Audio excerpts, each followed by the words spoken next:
কেবলমাত্র দাড়ি টুপি দিয়ে মুসলমান হওয়া যায় না, নামের আগে মোহাম্মদ থাকলে মুসলমান হওয়া যায় না, ঈদের নামাজে জাতীয় মসজিদে সামনের কাতারে বসলে মুসলমান হওয়া যায় না। মুসলমান হতে হলে আল্লাহর জমিনে আল্লাহর আইনে এই দেশ চলবে, পুরো পৃথিবী চলবে, এইটার প্রতি আপনার সমর্থন থাকতে হবে। এই সমর্থন না থাকলে মুসলমান হওয়া যায় না। বাইতুল মুকাররমের পাশে এরকম ফুট ওভার ব্রিজের নিচে বাংলাদেশে এরকম আলেম ওলামারা বসে কথা বলবেন। এই কথা বলার জন্য যে অনুমতি নেওয়া লাগতো, এর জন্য যে ঘোরাঘুরি করা লাগতো, এর জন্য যে মানুষের কাছে পদলেহন করতে হতো, আল্লাহ রাব্বুল আলামিন আমাদেরকে সেই সময়টুকুকে পরিবর্তন করে একটা সুসময় আমাদেরকে দান করেছেন। এটা দুনিয়ার বুকে অনেকে অনেক ক্রেডিট নিতে পারে, অমুকে মাস্টার মাইন্ড, তুমুকে হ্যান্ড করেছে, তুমুকে ঘোষণা দিয়েছিল। এইগুলা যা বলবে, যারা বলবে তারা আল্লাহ রাব্বুল আলামিনের সাথে গাদ্দারি করবে। আল্লাহ রাব্বুল আলামিনের ইচ্ছা ছাড়া এই বাস্তবতায় আমাদের সামনে আসার সম্ভাবনা ছিল না, ঠিক না? অতএব আমরা আল্লাহ রাব্বুল আলামিনের কাছে কৃতজ্ঞ হচ্ছি, আলহামদুলিল্লাহ। দ্বিতীয় যেই কথাটি এই দেশের মানুষ বোঝে, কিন্তু এই দেশের এক শ্রেণীর মানুষের কারণে তারা স্বীকার করে না, সেটি হচ্ছে তাওহীদপন্থী মানুষ, ইসলামপন্থী মানুষ, যারা আল্লাহ রসুলকে ভালোবাসে, যারা মরার পরে জান্নাতে যাওয়ার জন্য শহীদি তামান্না হৃদয়ে রাখে। ওই সকল পরিবারের সন্তান এবং সেই সকল শিক্ষায় শিক্ষিত মানুষেরা রাস্তায় নেমেছিল বলে, কথা বলেছিল বলে, মসজিদগুলো থেকে জুমার খুতবা চলমান ছিল বলে ওই ম্যান্ডেট গুলো মানুষের হৃদয়ের মধ্যে ধারণ করা ছিল, তারই এক বিস্ফোরণ হয়েছিল ইসলামপন্থীদের দ্বারা। অন্য যারা ক্রেডিট নেয় এরা ধান্দাবাজ।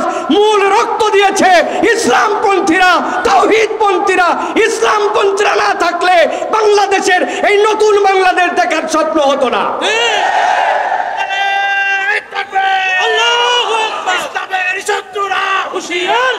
আমি সংক্ষিপ্ত সময় আমি আপনাদের কাছে গরম কোনো কথা বলতে চাই না, শুধু বাস্তবতার আলোকে আপনাদের কাছে বলতে চাই। আজকে আমাকে একটা নির্ধারিত পয়েন্টের উপরে সংক্ষিপ্ত সময় কিছু কথা বলার জন্য আমাকে নির্দেশনা দেওয়া হয়েছে। প্রিয় ভাইয়েরা, গরম বক্তব্য আমরা শুনি, মুহূর্তের মধ্যে গরম করে ফেলতে পারি আমরা, এটা আমাদের সামগ্রিকভাবে স্পিরিটকে ধারণ করে না। যদি আমরা হৃদয় থেকে ইসলামের একটা চেতনা লালন না করি, তাহলে আমাদের মধ্যে ডান বাম, সামনে পিছনে, উপর নিচ বিভিন্ন দিক থেকে ষড়যন্ত্র আসবে, শয়তানের বাধা আসবে, আমরা সেই সময় টিকে থাকতে পারবো না। এই জন্য আজকে আমাদের আলোচ্য বিষয় সংক্ষিপ্ত সময়ে সেটি হচ্ছে দ্বীনের বিষয়ে আমাদের ঐক্যবদ্ধ থাকার গুরুত্ব এবং পদ্ধতি কি হবে।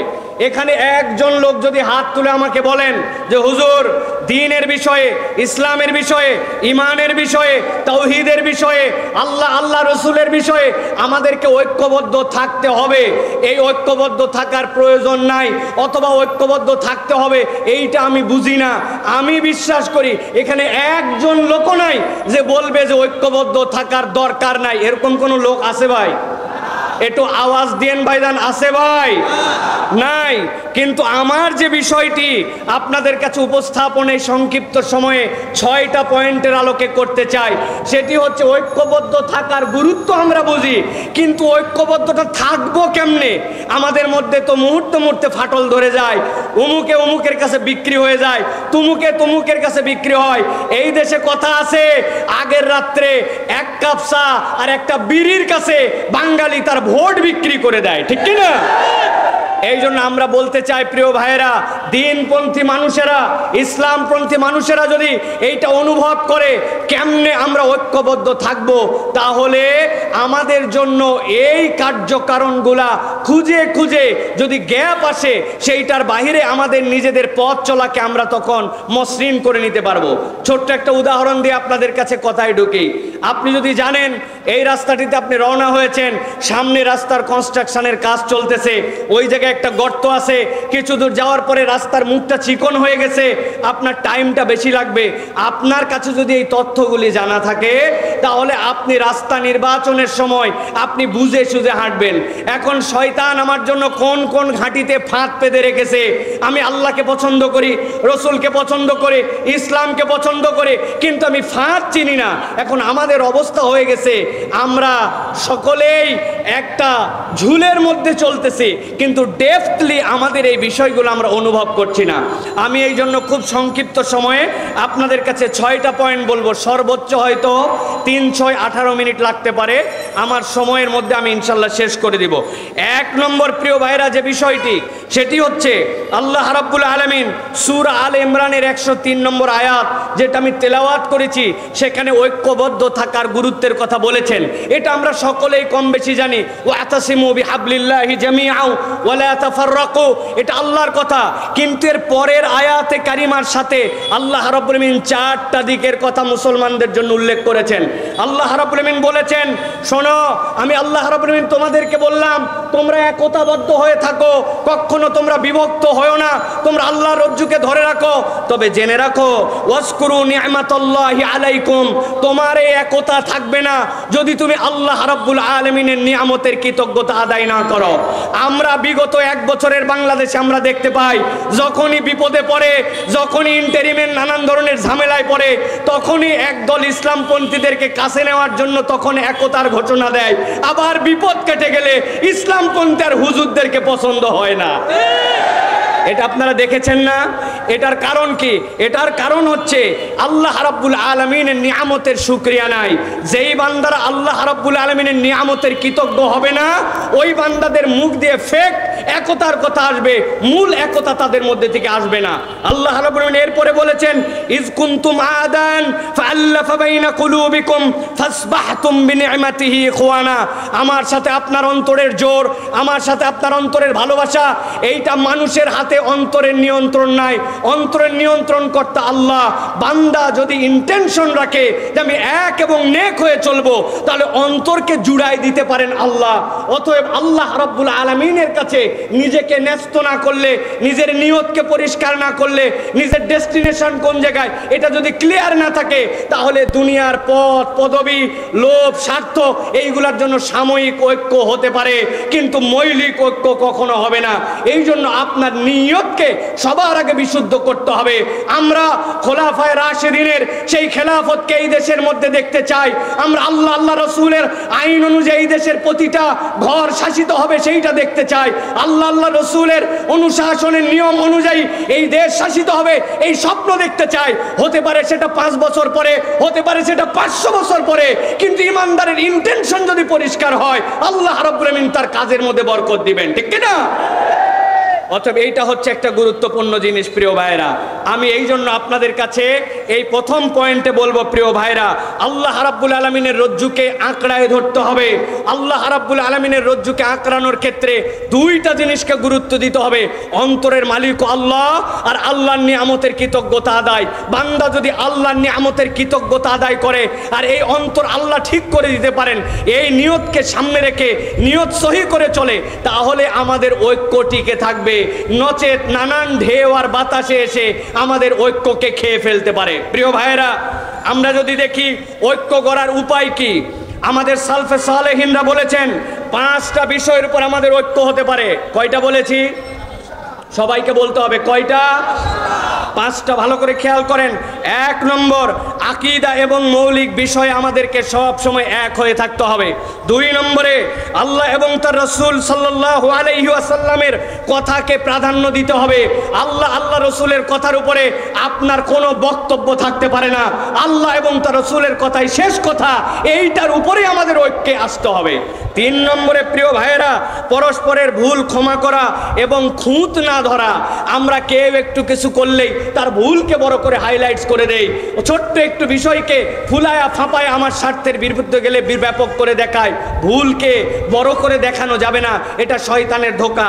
4 নম্বর যেটা বলবো, উম্মার বৃহত্তর স্বার্থকে আপনার সবসময় প্রাধান্য দিতে হবে। উম্মার স্বার্থ যদি আপনি না দেখেন তাহলে কখনো এই ঐক্য ভিত্তি প্রস্তর তার মজবুত হবে না। সর্বশেষ শয়তানের ফাঁদ আছে 3টা: হিংসা, অহংকার আর গীবত। হুজুরদেরকে নামাজ থেকে দূরে রাখতে পারে না, হুজুরদেরকে দিয়ে মিথ্যা কথা বলাতে পারে না, হুজুরদেরকে দিয়ে চুরি করাতে পারে না, হুজুরদেরকে দিয়ে বিভিন্ন ধরনের অন্যায় অপকর্ম করাতে পারে না, কিন্তু ইসলামপন্থীদেরকে দিয়ে শয়তান 3টা কাজ সুন্দর করে করায়। একটা হিংসা করাবে, আরেকটা অহংকার করাবে, আরেকটা গীবত করাবে। আপনার কাজ দেখে আপনার মনে হবে না আমি যা কাজ করতেছি অন্যরা কিছুই করতেছে না, আপনার নিজের মধ্যে একটা লেভেলে উঠাবে। শয়তান যেইটা ঢুকছে এইভাবে আমাদের ঐক্যকে বিনষ্ট করে দেয়। অতএব এই ফাঁদগুলা থেকে আমাদের বেঁচে থাকতে হবে। 1 নম্বর পয়েন্ট সংক্ষিপ্তভাবে এইটুকু প্রিয় ভাইরা। এবার চলেন 2 নম্বরে, আমাদের ঐক্যের ভিত্তি এবং আমরা ঐক্যকে কিভাবে ধারণ করে রাখতে পারি। 2 নম্বর হচ্ছে নবী সাল্লাল্লাহু আলাইহি ওয়াসাল্লাম একটা ঐক্যের নমুনায় সমাজ গড়েছিলেন, সেটা ছিল মদিনার সমাজ। আমরা যদি খুব গভীরভাবে লক্ষ্য করি তাহলে দেখব রাসূলুল্লাহ সাল্লাল্লাহু আলাইহি সাল্লাম মুহাজির এবং আনসারদের মধ্যে একটা চমৎকার সমন্বয় ঘটিয়েছিলেন। কেমন সমন্বয় ঘটিয়েছিলেন? যে মুহাজিররা যখন এসেছিলেন, আনসাররা নিজেদের বাড়ির অর্ধেকটুকু দিয়ে দিয়েছেন, বলেছেন ও আমার ভাই, আমার স্ত্রী 2 জন আছে, একজনকে আমি তালাক দিয়া আপনার সাথে বিয়ে করায় দিব, আমার সম্পদ অর্ধেকটুকু আপনাকে দিয়ে দিব। এই ঘটনা কি আমরা জানি ভাই? কথা বলেন, জানি কি আমরা ভাই? আওস এবং খাজরাজ নামে 2টা শত্রুতা ভাবাপন্ন 1000 বছর ধরে সংগঠন ছিল, যারা একজন আরেকজনের রক্তকে হালাল মনে করত। নবীজি সাল্লাল্লাহু আলাইহি ওয়াসাল্লাম আসার পরে এই 2 জনের মধ্যে বন্ধুত্ব ঘটায় দিয়েছিলেন। আপনারা কি এই ঘটনা জানেন ভাই? কিন্তু কোনোদিনকে ভেবে দেখেছেন যে এই যে বড় বড় ঘটনাটা ঘটলো, এই ঐক্যটার ভিত্তি কি ছিল? কিসের ভিত্তিতে ঐক্যটা রাসূলুল্লাহ সাল্লাল্লাহু আলাইহি ওয়াসাল্লাম করিয়েছিলেন? রাসূলুল্লাহ সাল্লাল্লাহু আলাইহি ওয়াসাল্লামের সিরা এবং হাদিসের বিশ্লেষণে বোঝা যায় 3টা বিষয়কে সামনে রেখে রাসূল সাল্লাল্লাহু আলাইহি ওয়াসাল্লাম এই কঠিন বাস্তবতার মধ্যেও একটা ঐক্যের সমাজ প্রতিষ্ঠিত করেছিলেন। 1 নম্বর, আল্লাহর প্রতি ঈমান। আল্লাহর প্রতি যদি বিশুদ্ধ ঈমান না থাকে, ওই ঐক্য আপনি যতই ঐক্যের কথা বলেন, ওই ঐক্যের গোড়ার মধ্যে গন্ডগোল থাকবে, ওই ঐক্য কখনো কার্যকর ঐক্য হবে না। 2 নম্বরে যেটা প্রিয় ভাইরা, সহানুভূতিশীল অন্তর। আজকের ইমানদার আমরা যারা সহানুভূতিশীল অন্তর না, রুড়ো যত, গরম যত, যে যত কাঠখোট্টা আমরা মনে করছি তত বোধহয় ইমানদারদের পারফরমেন্স। অথচ জেনে রাখেন রাসূলুল্লাহ সাল্লাল্লাহু আলাইহি ওয়াসাল্লামের ব্যাপারে কোরআন মজিদের কোথাও বলা নাই নবীজি সাল্লাল্লাহু আলাইহি ওয়াসাল্লাম অনেক সুন্দর একজন নামাজ আদায়কারী ছিলেন, অথচ নবীর থেকে সুন্দর সালাত কেউ আদায় করতে পারবে না। নবীজির ব্যাপারে পুরা কোরআনে কোথাও বলা নাই নবীজি খুব সুন্দর যাকাত আদায়কারী ছিলেন, অথচ নবীর থেকে বেশি দান সাদাকাকারী কেউ ছিল না। নবীজি সাল্লাল্লাহু আলাইহি ওয়াসাল্লাম বলেছেন খুযু আন্নী মানাসিকাকুম, আমার থেকে হজ শিখো, অথচ কোরআনে কোথাও প্রশংসা করা হয় নাই আল্লাহর নবী খুব ভালো হজ করেছেন, অথচ রাসূলুল্লাহ সাল্লাল্লাহু আলাইহি ওয়াসাল্লামের সুন্দর হজ কিয়ামত পর্যন্ত আর কেউ করতে পারবে না। কিন্তু নবীজির একটা বিষয় নিয়ে কোরআনে প্রশংসা করা হয়েছে, ইন্নাকা আলা খুলুকিন আযীম, আমার নবী ছিলেন মহান চরিত্রের উপর অধিষ্ঠিত। আজকের মুসলমান নামাজি, আজকের মুসলমান হাজি, আজকের মুসলমান টুপিওয়ালা, আজকের মুসলমান ওজিফাওয়ালা, কিন্তু আজকের মুসলমানের আখলাক আমাদের সুন্দর নয়। অতএব নবীজির ওই ঐক্যের ভিত্তি ছিল সহানুভূতিশীল একটা অন্তর। প্রত্যেককে আমাদের সহানুভূতিশীল অন্তরের মালিক হতে হবে। 3 নম্বরে প্রিয় ভাইরা, দ্বীনকে প্রাধান্য দিতে হবে। যেখানে দ্বীন নাই সেই জায়গায় কোনো ঐক্য হতে পারে না প্রিয় ভাইরা। দুনিয়া একদিক হয়ে যেতে পারে, ইমানদাররা কখনো সমকামিতাকে প্রমোট করতে পারে না, এলজিবিটিকিউকে সমর্থন করতে পারে না। আপনি কিয়ামত ঘটাই দিতে পারেন, ইসলাম এটাকে হারাম বলেছে, আপনি এটা করতে পারবেন না। যেই সকল কমিশন আজকে বাংলাদেশে এসে ধোঁকাবাজির কমিশন দিচ্ছে, তারা গাজার মুসলমানদেরকে রক্ষা করতে পারে নাই, তারা মুসলমানদেরকে সেই জায়গায় ক্ষুধার জ্বালায় হত্যা করছে, সেই জায়গায় তাদের কোনো মাথা ব্যথা নাই। আর এই দেশের মানুষ যারা শান্তিপ্রিয় মানুষ, যারা এই দেশের মানুষ নীরব নিজের ধর্ম পালন করে, এই জায়গার মানুষ তাদের যারা ভাই ব্রাদার অন্য ধর্মাবলম্বী আছে তাদেরকে সুন্দর করে আগলায় রাখে, তাদের মন্দিরকে প্রয়োজনে পাহারা দেয় যাতে কোনো দুষ্কৃতিকারী অন্যায় করতে পারে না। এই জায়গায় মানবাধিকার কমিশন ফলাতে আসছে, তারা দুনিয়ায় মানবাধিকার দেখতে পায় না। এই বিষয় ইমানের প্রশ্ন, এটাতে ইমানদার কখনো এক হতে পারে না, ঠিক না প্রিয় ভাইরা? অতএব বলবো 2 নম্বর বিষয় এটা, যে আমাদেরকে মনে রাখতে হবে নবীজি সাল্লাল্লাহু আলাইহি সাল্লামের আদর্শ হবে আমাদের ঐক্যের ভিত্তি। মনে থাকবে এটা। দুনিয়ার কোনো আদর্শ আমাদের ঐক্যবদ্ধের ভিত্তি হতে পারে না। এই ভিত্তিতে ঐক্য হলে এই ঐক্য আল্লাহ রাব্বুল আলামিন ফাআল্লাফা বাইনা কুলুবিকুম, আল্লাহ অন্তরের মধ্যে জুড়াই দিবেন, শয়তান আর ওখানে ঢুকতে পারবে না ইনশাআল্লাহ। এটা গেল 2 নম্বর। প্রিয় ভাইরা, নবী করিম সাল্লাল্লাহু আলাইহি ওয়াসাল্লামের একটা হাদিস বলি, আপনারা জানেন, বুখারীর হাদিস। আল্লাহ নবী বলছেন আল মুমিনু লিল মুমিনি কাল বুনিয়ান ইয়াশুদ্দু বা'দাহু বা'দা। একটা বিল্ডিং যেরকম ইটের পরে ইট গেথে তারপরে সেটা একটা স্ট্রাকচারে দাঁড়ায়, একটা মুমিন আরেকটা মুমিন হচ্ছে এরকম বুনিয়ান। কোন একটা মুমিনকে বাদ দিয়ে আপনি মনে করবেন যে আমি একা একা জান্নাতে চলে যাব, এইটা মুমিনের চরিত্র হতে পারে না। অতএব প্রত্যেকটা মুমিনের সাথে সহানুভূতিশীল হৃদয় নিয়ে তার প্রতি আমার ভালোবাসা রাখতে হবে। এইটা হবে আমার ঐক্য টিকিয়ে রাখার অন্যতম একটা দর্শন। 3 নম্বরে প্রিয় ভাইরা, সমাজে যদি ঐক্য না থাকে তাহলে আমাদের কি হতে পারে একটু ভালো করে খেয়াল করেন। প্রিয় ভাইরা, আল্লাহ রাসূল সাল্লাল্লাহু আলাইহি ওয়াসাল্লাম ঐক্য প্রতিষ্ঠা করলেন, এরপরে সমাজ একটা সুন্দর সমাজের দিকে গেল। আল্লাহ রাব্বুল আলামিন কোরআনুল কারীমের সূরা আনফালের 46 নম্বর আয়াত, এই আয়াতের মধ্যে আল্লাহ রাব্বুল আলামিন দুনিয়ার মানুষকে বলছেন, শোনো, যদি তোমরা ঐক্যের মধ্যে ফাটল ধরাও, ইমানদারদের মধ্যে যদি ফাটল ধরাও, তাহলে তোমাদের সমাজের মধ্যে 3টা মহামারী, 3টা সমস্যা তোমাদের মধ্যে আসবে। সূরা আনফাল 46 নম্বর আয়াত, আল্লাহ বলছেন ওয়ালা তানাজারু ফাতাফশালু ওয়া তাযহাবা রিহুকুম। আল্লাহ রাব্বুল আলামিন বলছেন কোরআনুল কারীমের মধ্যে যদি কোনো বান্দারা নিজেদের মধ্যে বিভেদ ঘটায়, এই বিবাদে জড়ায় পড়ে, তাহলে 3টা সমস্যা তাদের মধ্যে হবে। 1 নম্বরে কি হবে? তারা ব্যর্থ হয়ে যাবে। 2 নম্বরে কি হবে? শক্তি তাদের চলে যাবে। 3 নম্বরে কি হবে? ওই সমাজের মধ্যে রহমত থাকবে না।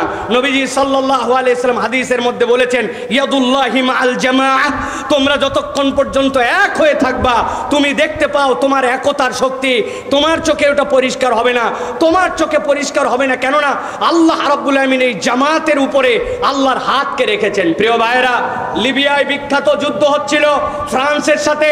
ওই ফ্রান্সের যুদ্ধে লিবিয়ায় মুজাহিদদের সাথে পারছিল না তারা। এক পর্যায়ে ফ্রান্স সিদ্ধান্ত নিল সম্মুখ সমরে মুজাহিদিনদের সাথে পারা যায় না। তারা তখন উপর থেকে হেলিকপ্টার গানশিপ দিয়ে হত্যা করার সিদ্ধান্ত নিল। মুজাহিদদের আমিরের কাছে মুজাহিদরা যে বলল, আমিরুল মুজাহিদিন, সামনের গেরিলা যুদ্ধে তারা আমাদের সাথে পারে নাই, কিন্তু এখন তো আমাদের আর কিচ্ছু করার নাই, আমাদের অস্ত্রের রেঞ্জ যে পর্যন্ত, তার উপর দিয়ে তারা হেলিকপ্টার দিয়ে আমাদেরকে হত্যা করবে। আমিরুল মুজাহিদিন তাদেরকে জিজ্ঞাসা করেছিলেন তারা কিভাবে হত্যা করবে, বলবে উপর থেকে তারা গুলি করবে। বলছে কত উপর থেকে? বলে অনেক উপর থেকে। বলে আরে কত উপর থেকে? বলে আমাদের গুলির রেঞ্জ যেখানে নাই সেখান থেকে। আমিরুল মুজাহিদিন তাদেরকে বলেছিলেন, ও মুজাহিদেরা, ভালো করে বুঝে থাকলে বলো, তারা যত উপর থেকে গুলি করবে, এই গুলিটা কি আরশে আজিমের উপরে নাকি আরশে আজিমের নিচে? মুজাহিদরা বলছে আল্লাহ সুবহানাল্লাহ, কি বলেন আপনি, আল্লাহর আরশের উপরে সে কেমনে যাবে? তখন আমিরুল মুজাহিদিন তাদেরকে বলেছিলেন, তোমরা এক এবং নেক হয়ে থাকো, যেই আরশে আজিমের রবের উপরে কেউ উঠতে পারে না, তার বান্দারা যখন জমিনে থাকে, ইয়াদুল্লাহি মাআল জামাআহ, আল্লাহর হাত তাদের সাথে থাকে। এক থাকলে মুসলমানদেরকে কিয়ামত পর্যন্ত কেউ পরাজিত করতে পারবে না। কেন? আমাদের আরশে আজিমের রব হচ্ছেন আল্লাহ। প্রিয়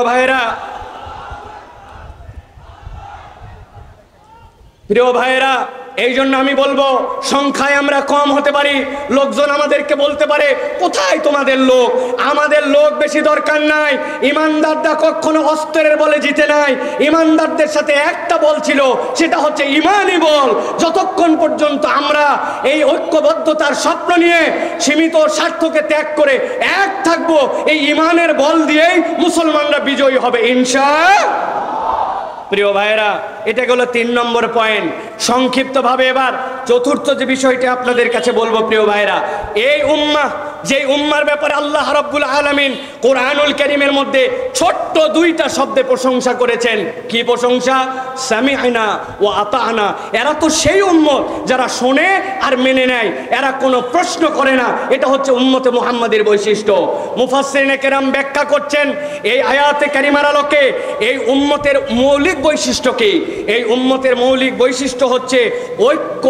এই উম্মতের মৌলিক বৈশিষ্ট্য আমার কথা নয়, আল্লাহ রাব্বুল আলামিনের নবী সাল্লাল্লাহু আলাইহি ওয়াসাল্লাম বলছেন, ইন্নাল্লাহা ইয়ারদা লাকুম সালাসান, ও দুনিয়ার মানুষ জেনে রাখো, আল্লাহ রাব্বুল আলামিন তিনটা জিনিস পছন্দ করেন। একসাথে সমস্বরে, একটা মুখ বন্ধ না করে একসাথে বলতে হবে, আল্লাহ রাব্বুল আলামিন কয়টা জিনিস এই উম্মত থেকে পছন্দ করেন? একসাথে বলেন, কয়টা? তিনটা। মুখস্থ করেন। এক নম্বরে, আনতা'বুদুহু ওয়া লা তুশরিকু বিহি শাইআ, আল্লাহ পছন্দ করেন উম্মতে মুহাম্মাদি আল্লাহ ছাড়া কারো ইবাদত করবে না, আল্লাহর সাথে কাউকে শিরিক করবে না, এটা এক নম্বরে। দুই নম্বরে, ওয়ান তা'তাসিমু বিহাবলিল্লাহি জামিআ, এই উম্মত আল্লাহর রজ্জুকে, কোরআন সুন্নাহকে একেবারে দাঁত দিয়ে কামড়ায় ধরার মতো ধরে একতাবদ্ধ থাকবে, এটা আল্লাহ পছন্দ করেন। আর তিন নম্বরে, ওয়ান তুনাসিহু, তোমরা এই উম্মতে আল্লাহ এবং আল্লাহ রসুলের নির্দেশ অনুযায়ী উম্মত সব সময় একজন আরেকজনকে নসিহত করবে। আমাদের দিন হচ্ছে নসিহা। অতএব এই উম্মতের বৈশিষ্ট্য হচ্ছে ঐক্যবদ্ধ থাকা, আর ঐক্যের ভিত্তি হবে আল্লাহর সাথে কাউকে শরীক করি না, ইবাদত করি একমাত্র আল্লাহর।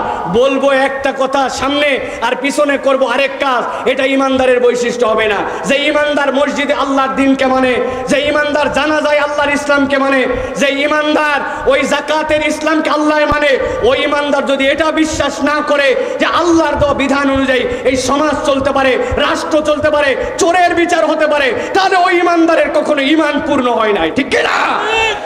আমাদের মধ্যে অনেক ধান্দাবাজ আছে। এই ধান্দাবাজরা দেখবেন, একটা কথা আমি সব সময় বলি, আমরা বলি আমানতু বিল্লাহি ওয়া মালাইকাতিহি ওয়া কুতুবিহি, এইটা বলছি তো আমরা না ভাই? বলেন তো ভাই, ওয়া কুতুবিহি মানে কি? হ্যাঁ, ভালো করে বুঝে বলেন, কুতুবিহি মানে কি? একটা লোক কোরআনুল কারীমের অর্ধেকটা পুরাপুরি কবুল করছে আর বাকিটার ব্যাপারে বলছে কিছু কথা আছে, 50% মুসলমান তাহলে, তাই তো নাকি? আরেকজন পুরাটাই শেষ করছে শুধু সূরা নাস, অল্প একটুখানি, ওইটার এখন আলোচনাটা ওর বোঝা হয় নাই, ওই 99.99% মুসলমান, তাই তো নাকি? কত পার্সেন্ট? 0%। প্রিয় ভাইরা, ভালো করে মনে রাখবেন, আমরা বলছি আমানতু বিল্লাহি ওয়া মালাইকাতিহি ওয়া কুতুবিহি, আল্লাহর আইন বিধান যেটা আমার মাথায় ধরে সেটাও স্বীকার করি, যেটা আমার মাথায় ধরে না ওটাও স্বীকার করি, তবেই সে মুসলমান। তাছাড়া ওই মুসলমানের দাম আল্লাহর কাছে নাই। ঠিক না? বাঁচার একটা উপায় আছে, আপনারা যদি বলেন তাহলে বলে দিতে পারি। সবাই রাজি হওয়া লাগবে, আর যাওয়ার সময় 10 টাকা করে হাদিয়া দেওয়া লাগবে। হুজুর খুচরা নাই, তাই না? দেখেন, যদি পছন্দ হয় তাহলে দিয়েন, না পছন্দ হলে দিয়েন। আমি একটা বুদ্ধি বার করছি, এখন থেকে আমরা আমানতু বিল্লাহি ওয়া মালাইকাতিহি ওয়া কুতুবিহি ওয়া রুসুলিহি এইটা না বলে আমরা সিস্টেম করে আগেই বলে নিব আমানতু বিল্লাহি ওয়া মালাইকাতিহি ওয়া কিছু কিছু কুতুবিহি। অথবা আমরা বলবো আমানতু বিল্লাহি ওয়া মালাইকাতি ওয়া যদ্দুর বুঝি তদ্দুর কুতুবিহি। কবরে যায় ফেরেশতা ধরছে, কি ব্যাপার, তোমার কিতাব কোনটা? বলে আমি আগেই বলে আসছিলাম যদ্দুর বুঝি তদ্দুর কুতুবিহি। বাটাম কিন্তু একটাও মাটিতে পড়বে না। অতএব ধানায় পানায় মুসলমান হয়েন না, কেবলমাত্র দাড়ি টুপি দিয়ে মুসলমান হওয়া যায় না, নামের আগে মোহাম্মদ থাকলে মুসলমান হওয়া যায় না, ঈদের নামাজে জাতীয় মসজিদে সামনের কাতারে বসলে মুসলমান হওয়া যায় না।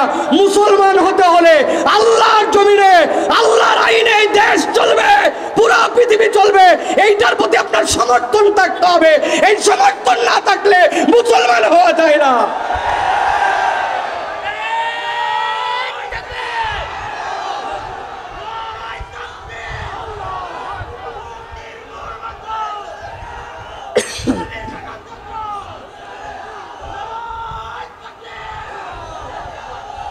প্রিয় ভাইরা, মূল পয়েন্টে আসে, যে মূল পয়েন্টে আসে এবার আমাদের এই ঐক্যকে কিভাবে বিভক্ত করে ফেলে শয়তান, তার সংক্ষিপ্ত 3 মিনিটে 3টা দিক নির্দেশনা দেয় আপনাদের কাছে। শয়তান আমাদের জন্য এই সকল ঐক্যের ক্ষেত্রে কিভাবে বিভক্তি ঘটায়, এটা আমার কথা নয়। আল্লাহ রাব্বুল আলামিন সূরা ইসরা তথা সূরা বানী ইসরাইল এর আল্লাহ রাব্বুল আলামিন 53 নম্বর আয়াতের মধ্যে বলছেন, ওয়া কুল্লি ইবাদি ইয়াকুলুল্লাতী ওয়াহিয়া আহসান, হে আমার নবী আপনি আপনার উম্মতকে বলে দেন উম্মত মুখ যেন যেখানে ইচ্ছা সেখানে ব্যবহার না করে, সে যদি কথা বলে তাহলে উত্তমটাই যেন বলে। আল্লামা তকি উসমানী সাহেব তার তাফসিরের ভিতরে বলেছেন উত্তম কথা কেবলমাত্র মুসলমানের সাথেই নয়, নন মুসলমান সকলের সাথে মুসলমান তার কথাটা যেন সুন্দর করে কথা বলে। আমাদের যত ঝামেলা তার মূল হচ্ছে আমাদের মুখ, ঠিক না ভাই? হুজুর এক কথা বলে আমি এক কথা বলি, হুজুরের তে এক ঘাট আমি বেশি বুঝি, এরকম আমাদের তবিয়ত দাঁড়াইছে। আল্লাহ বলছেন আপনার উম্মতকে সতর্ক করেন যে সে যদি কথা বলে সুন্দর কথা বলে, ভালো করে পয়েন্ট আউট করেন এইটা। আল্লাহ এরপরে বলছেন ইন্নাশ শাইতানা ইয়ানজাগু বাইনাহুম, নিশ্চয় জেনে রাখো শয়তানের কাজই হচ্ছে তোমাদের মধ্যে বিভক্তি ঘটানো। ইন্নাশ শাইতানা কানা লিল ইনসানি আদুওয়াম মুবিনা, নিশ্চয় জেনে রাখো শয়তান তোমাদের জন্য প্রকাশ্য শত্রু। অতএব আমাদের ঐক্য বিনিষ্ট করে আমাদের মুখ, আমাদের প্রত্যেকের মুখকে সামলাতে হবে। মুখ যদি না সামলায়, মুখ আবার নতুন করে আমরা সামলাই না। এখন আমাদের ফেসবুক আসছে, ইনস্টাগ্রাম আসছে, টুইটার আসছে, ইউটিউব আসছে, ইচ্ছা মতো আমরা আমাদের কথা বলি। অতএব ঐক্য বিনিষ্টর জন্য শয়তান এখন মুখকে চালাবে ইমানদারদের, আমাদের মুখগুলাকে সতর্কভাবে ব্যবহার করতে হবে। প্রিয় ভাইয়েরা, 2 নম্বরে যেটা বলবো সতর্ক হওয়ার জায়গা সেটা হচ্ছে হকের উপর ঐক্য, বাতিলের সাথে কোনো ঐক্য হতে পারে না। অনেকে আমার এই কথাকে পছন্দ করবেন না, বলে হুজুর বিভিন্ন স্বার্থে আমাদেরকে, না আমার কথা শেষের দিকে। প্রিয় ভাইয়েরা, হকের উপর আমাদের ঐক্য, বাতিলের সাথে আমাদের কোনো ঐক্য ভালো করে মনে রাখতে হবে। সাময়িকভাবে অনেক ক্ষেত্রে আমরা মনে করতে পারি যে বাতিল যারা, যাদের সাথে দ্বীনের মৌলিক জায়গায় পার্থক্য আছে তাদের সাথে বোধহয় আমরা ঐক্যবদ্ধ হতে পারি। এই ঐক্য আমাদেরকে কল্যাণ দিবে না। প্রিয় ভাইয়েরা, আল্লাহ রাব্বুল আলামিন কোরআনুল কারীমের মধ্যে স্পষ্ট বলেছেন, সূরা হুদ 112 নম্বর আয়াত, এখানে সকলের প্রায় মুখস্থ আছে, ফাস্তাকিম কামা উমিরতা ওয়া মান তাবা মাক। আল্লাহ রাসূল সাল্লাল্লাহু আলাইহি সাল্লামকে বলে দেওয়া হয়েছে আপনি ওইটার উপরে মজবুত হন যেটা আল্লাহ রাব্বুল আলামিন আদেশ দিয়েছেন। অতএব আল্লাহ রাব্বুল আলামিনের নির্দেশের বাইরে আমরা কোনো ঐক্যের মধ্যে আসতে পারবো না, এটা আমাদেরকে মনে রাখতে হবে। প্রিয় ভাইরা, ওই ঐক্য আমাদের টিকবে না। এই জন্য আমাদের অনেকের মধ্যে তাড়াহুড়া আছে, এত বছরের ডেডলাইন ফিক্স করে আমাকে এই ইসলাম প্রতিষ্ঠিত করে বলতে হবে। আমাদেরকে আল্লাহ রাব্বুল আলামিন এটা জিজ্ঞাসা করবেন না যে তোমরা তোমাদের হায়াতে কেন এতদিনের মধ্যে এই কাজ করতে পারো না, আল্লাহ এটা জিজ্ঞাসা করবেন না। আল্লাহ আমাদের জন্য একটা দয়া করেছেন। আমি অনেক সময় বলি, আল্লাহ কোরআনুল কারীমের মধ্যে বলেছেন আইয়ুকুম আহসানু আমালা। আল্লাহ যদি বলতেন আইয়ুকুম আকমালু আমালা, আমাদের বিপদের কাতার শেষ হয়ে যেত।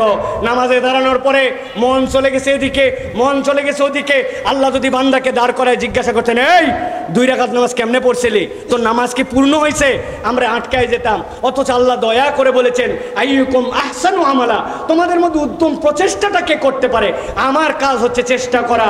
আস-সা'য়ু মিন্না ওয়াল ইতমামু মিনাল্লাহ। অতএব আমাদের মধ্যে কোনো তাড়াহুড়া থাকবে না। ওই তাড়াহুড়া ঐক্যের ক্ষেত্রেও হিসাব করে আপনাকে আগাতে হবে। কে ইসলামের বন্ধু, কে ইসলামের শত্রু, কে দুনিয়াবি সীমিত স্বার্থে এখন মুসলমানদের সাথে গলায় গলায় মিলাইছে, আবার সুযোগ পাইলে পিছন দিয়ে ছুরি চালায় দিবে, এইটা হিসাব করে চলতে হবে। এই জন্য প্রিয় ভাইরা, হকের উপরে ঐক্য হবে, কোনো বাতিলের সাথে ইসলামপন্থীদের কোনো ঐক্য হতে পারে না। প্রিয় ভাইয়েরা, সর্বশেষ যে পয়েন্ট আপনাদের কাছে বলবো প্রিয় ভাইয়েরা, এইটা খুবই সেন্সিটিভ এবং হৃদয় দিয়ে ধারণ করার পয়েন্ট। আল্লাহ রাব্বুল আলামিন বলছেন ঐক্য মানে হচ্ছে দয়া, ক্ষমা এবং হিকমা। দয়া, ক্ষমা এবং হিকমা, এই 3টা যেখানে নাই সেই জায়গায় ঐক্য থাকতে পারে না। আল্লাহ রাব্বুল আলামিন বলেছেন ওয়ালা তাস্তাউিল হাসানাতু ওয়ালাস সাইয়্যা ইদফা বিল্লাতী হিয়া আহসান ফাইযাল্লাযী বাইনাকা ওয়া বাইনাহু আদাওয়াতুন কাআন্নাহু ওয়ালিয়্যুন হামীম। আল্লাহ রাব্বুল আলামিন বলছেন ও দুনিয়ার মানুষ, কেবলমাত্র মুসলমান নয়, তোমার সামনে যে আসুক না কেন, সে যদি তোমার সামনে কোনো ঝগড়াঝাটি মুড নিয়ে আসে, তোমার সামনে যদি কোনো বিরূপ আচরণ নিয়ে আসে, একজন ইমানদারের ঐক্য প্রচেষ্টায় তার দায়িত্ব হবে। ওয়ালা তাস্তাবিল হাসানাতু ওয়ালাস সাইয়্যা, ইমানদার কখনো ভালোর সাথে মন্দের মিশ্রণ ঘটাবে না। ভালোকে দিয়েই সে ভালোটাকে আরো উন্নত জায়গায় নিয়ে যাওয়ার চেষ্টা করবে, ভালো দিয়ে খারাপকে মিটায় দিবে। আল্লাহ রাব্বুল আলামিন বলছেন ইদফা বিল্লাতি হিয়া আহসান, কল্যাণ দিয়ে তোমাকে পরিবর্তন করতে হবে।